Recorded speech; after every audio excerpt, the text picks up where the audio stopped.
enchaîner en monophonique. Mais donc, cette année, on est très content. On a eu beaucoup d'articles, alors que les années précédentes, c'était un domaine de recherche qui était assez peu couvert.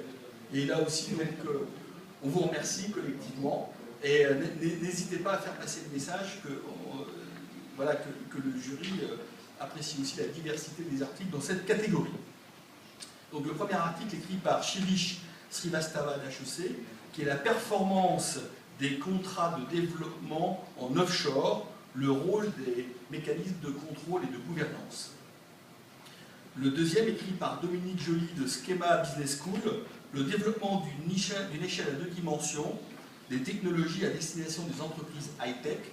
Donc après une remise en perspective des modèles qui ont été développés sur la décision de choix de technologie, leur remise en perspective dans 2 dimensions, l'attractivité des technologies et leur compétitivité. À partir de ça, la construction d'une métrique qui est testée pour aider et guider le choix du décideur sur les technologies.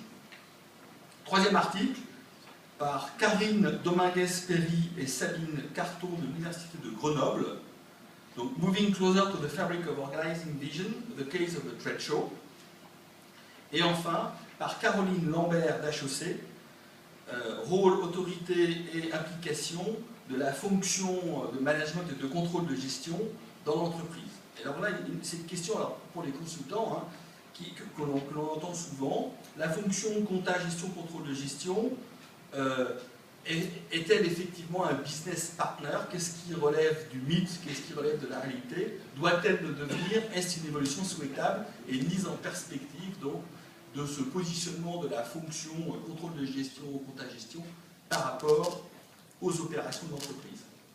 J'invite Catherine Goutte et Pierre Sauciera à me rejoindre pour remettre le prix.